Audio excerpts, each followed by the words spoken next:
الحمد لله نحمده ونستعينه ونستغفره ونؤمن به ونتوكل عليه ونعوذ بالله من شرور أنفسنا ومن سيئات أعمالنا من يهده الله فلا مضل له ومن يضلله فلا هادي له وأشهد أن لا إله إلا الله وحده لا شريك له وأشهد أن محمدًا عبده ورسوله أما بعد فإن خير الحديث كتاب الله وخير الهدي هدي محمد صلى الله عليه وسلم وشر الأمور محدثاتها وكل محدثة بدعة وكل بدعة ضلالة وكل ضلالة في النار. أعوذ بالله من الشيطان الرجيم. بسم الله الرحمن الرحيم. يا أيها الذين آمنوا اتقوا الله حق تقاته ولا تموتن إلا وأنتم مسلمون.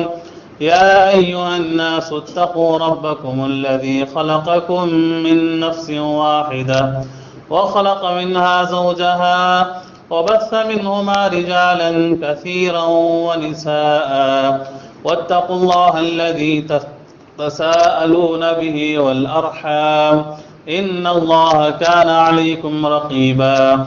يا أيها الذين آمنوا اتقوا الله وقولوا قولا سديدا يصلح لكم أعمالكم ويغفر لكم ذنوبكم ومن يطع الله ورسوله فقد فاز فوزا عظيما. بسم الله الرحمن الرحيم. قاف والقرآن المجيد بل عجبوا أن جاءهم منذر منهم فقال الكافرون هذا شيء عجيب أإذا متنا وكنا ترابا ذلك رجع بعيد قد علمنا ما تنقص الأرض منهم وعندنا كتاب حفيظ بل كذبوا بالحق لما جاءهم فهم في أمر مريج. أفلم ينظروا إلى السماء فوقهم كيف بنيناها وزيناها وما لها من فروج والأرض مددناها وألقينا فيها رواسي وأنبتنا فيها من كل زوج بهيج تبصرة وذكرى لكل عبد منيب. ونزلنا من السماء ماء مباركا فأنبتنا به جنات وحب الحصيد والنخل باسقات لها طلع نضيد رزقا للعباد وأحيينا به بلدة ميتا كذلك الخروج. كذبت قبلهم قوم نوح وأصحاب الرس وثمود وعاد وفرعون وإخوان لوط وأصحاب الأيكة وقوم تبع كل كذب الرسل فحق وعيد. أفعينا بالخلق الأول بل هم في لبس من خلق جديد. وقال تبارك وتعالى في كلام المجيد يا أيها الناس قد جاءتكم موعظة من ربكم وشفاء لما في الصدور. وقال النبي صلى الله عليه وسلم لم تظهر الفاحشة في قوم قط إلا فشا فيهم الطاعون والأوجاع التي لم تكن مضت في أسلافهم الذين مضوا إلى آخر الحديث. تمام قسم کی حمد و ثنا، کبریائی اور بڑائی، تعریف و توصیف، ہر قسم کی تعریف اس اللہ رب العالمین کے لیے لائق اور زیبا ہے جو ہم سب کا خالق ہے، مالک ہے، رازق ہے، مدبر ہے. وہی اللہ رب العالمین کی ذات ہے جس نے ہمیں اس کی تمام مخلوقات میں سے سب سے بہتر، سب سے اشرف المخلوقات میں سے ہمیں پیدا کیا اور ہماری رہنمائی، رہبری، کامیابی، کامرانی صراط مستقیم پر لانے کے لیے اس اللہ رب العالمین نے آسمان سے کتابیں نازل کی، نبیوں کا سلسلہ جاری کیا اور ان نبیوں میں سے آخری نبی کا ہمیں امتی بنایا۔ تمام نبیوں پر خصوصاً ہمارے آخری نبی جناب محمد رسول اللہ صلی اللہ علیہ وسلم پر انگنت درود و سلام ہو۔ اللہم صلی علی محمد وعلی آل محمد کما صلیت علی ابراہیم وعلی آل ابراہیم انک حمید مجید۔ اللہم بارک علی محمد وعلی آل محمد کما بارکت علی ابراہیم وعلی آل ابراہیم انک حمید مجید۔ محترم حضرات، قرآن مجید سے ایک آیت کریمہ میں نے آپ کے سامنے تلاوت کی ہے، اور نبی صلی اللہ علیہ وسلم کی ایک حدیث کا ٹکڑا میں نے آپ کے سامنے پیش کیا ہے، جس حدیث کو امام ابن ماجہ رحمہ اللہ نے اپنی کتاب سنن ابن ماجہ کے اندر نقل کیا ہے۔ محترم حضرات، جو قیامت قریب ہوتی جا رہی ہے، جیسے جیسے ہم قیامت کے قریب ہوتے جا رہے ہیں، ویسے ویسے قیامت کی نشانیاں ظاہر ہوتی جا رہی ہیں۔ قیامت کی نشانیوں کے تعلق سے پیارے نبی صلی اللہ علیہ وسلم نے فرمایا دو طرح کی نشانیاں ہیں، کچھ چھوٹی نشانیاں ہیں، کچھ ہیں جو بڑی نشانیاں ہیں۔ جو چھوٹی نشانیاں ہیں ان میں سے بہت ساری ظاہر ہو چکی ہیں، کچھ ایسی نشانیاں ہیں جو ظاہر ہو رہی ہیں جن کو ہم دیکھ رہے ہیں، کچھ ایسی ہیں جو چھوٹی نشانیاں ظاہر ہونے والی باقی ہیں۔ اس کے بعد جو بڑی نشانیاں ہیں وہ تو مکمل طریقے سے باقی ہیں، جو بالکل قیامت کے قریب ظاہر ہونے والی ہیں۔ اللہ کے نبی صلی اللہ علیہ وسلم کی ایک حدیث جو میں نے آپ کے سامنے پیش کی ہے، لم تظہر الفاحشۃ ان من اشراط الساعہ، قیامت کی چھوٹی نشانیوں میں سے ایک نشانی یہ بھی ہے کہ ان یظہر موت الفجاء، کہ اچانک موت کثرت سے ہونے لگے گی، اچانک موت زیادہ ہونے لگے گی، جہاں دیکھو وہاں اچانک موت۔ ابھی تم کسی سے ملو گے، کچھ دیر کے بعد دیکھو گے موت کی خبر سنو گے۔ یہ قیامت کی چھوٹی نشانیوں میں سے ہے۔ یہ نشانی آج بالکل ظاہر ہو چکی ہے، جو ہم سب کے سامنے نظر آ رہی ہے، اور یہ اچانک موت مومن کے اوپر آتی ہے تو اللہ کی طرف سے رحمت ہے، اور یہی اچانک موت جب کسی کافر، مشرک، فاسق، فاجر پر آتی ہے تو رب کی طرف سے اس کے لیے عذاب بن کر آتی ہے۔ اور یہ اچانک موت کبھی ایکسیڈنٹ کے ذریعے سے ہوتی ہے، ابھی کوئی کسی شخص سے ہماری ملاقات ہوتی ہے، کچھ دیر میں معلوم ہوا کہ اس کا ایکسیڈنٹ ہو گیا، اچانک موت ہے۔ اور ابھی کسی انسان سے ہماری ملاقات ہوتی ہے، ہارٹ اٹیک آ گیا، دل کی دھڑکن بند ہو گئی، اچانک موت آ گئی۔ یہ سب اچانک موت ہیں۔ اور آج کل تو سب سے مشہور ایک بیماری پھیلی ہوئی ہے کورونا وائرس کے تعلق سے، اور یہ بھی اچانک موت میں جو ہے علماء نے اس کو شمار کیا ہے۔ یہ ایسی ٹھنڈی بیماری ہے کہ انسان کو جو ہے پتہ تک نہیں چلتا کہ اندر اس کے وائرس پھیل چکے ہیں، لیکن کچھ گھنٹوں میں معلوم ہوتا ہے کہ اس کی موت ہو چکی ہے۔ یہ کورونا وائرس، یہ آج جو پھیلی ہوئی بیماری ہے، اس کو جو ہے علماء نے فجاء الموت میں شمار کیا ہے۔ اچانک موت جو ہے یہ آنے والی بیماری ہوئی، اس کا شمار ہے۔ اور آج کے خطبہ جمعہ میں ہم سنتے چلیں کہ ایسی جب بیماریاں پھیل جاتی ہیں جو وائرل ہونے والی بیماریاں ہیں، پھیلنے والی بیماریاں ہیں، جیسے آج ہم کورونا وائرس کے بارے میں سن رہے ہیں، اس تعلق سے اسلام ہمیں کیا تعلیم دیتا ہے، ایسی بیماریوں کے تعلق سے اسلام ہمیں کیا تعلیم دیتا ہے، یہ چند باتیں ہم سنتے چلیں۔ یہ جو کورونا وائرس ہے یہ جو ہے متعدی بیماری ہے، وبائی بیماری ہے۔ وبائی کے معنی وائرل ہونے والی، پھیلنے والی بیماری ہے، اور یہ جب تک یہ بیماری رہے گی، پھیلتی رہے گی، لوگوں کے درمیان دوسروں کو اٹیک کرتی رہے گی، دوسروں کو لگتی رہے گی۔ اور یہ بیماری آج کی نئی بیماری نہیں ہے، یہ نبی صلی اللہ علیہ وسلم کے دور میں بھی ایسی وبائی بیماری آ چکی ہیں۔ اس طرح کی وائرل ہونے والی بیماریاں نبی صلی اللہ علیہ وسلم کے زمانے میں بھی آئی تھیں، اس کے بعد صحابہ کے زمانے میں بھی اس طرح کی بیماریاں آئی ہیں، اس کے بعد کے ادوار میں بھی نام الگ الگ ہیں، لیکن بیماری تو وہی پھیلنے والی بیماری، کبھی اس کا نام کچھ اور رہا ہے، کبھی اس کا نام طاعون کے نام سے رہا ہے، اور آج اس کا نام کورونا وائرس کے بارے میں جو ہے آیا ہے۔ تو نام الگ الگ ہے لیکن پھیلنے والی بیماریاں الگ الگ ہیں۔ تو جب ایسی بیماریاں نبی کے زمانے میں تھیں، صحابہ کے زمانے میں تھیں، بعد کے ادوار میں تابعین تابعین کے زمانے میں تھیں، تو اس وقت نبی صلی اللہ علیہ وسلم نے کون سے فرامین عائد کیے تھے،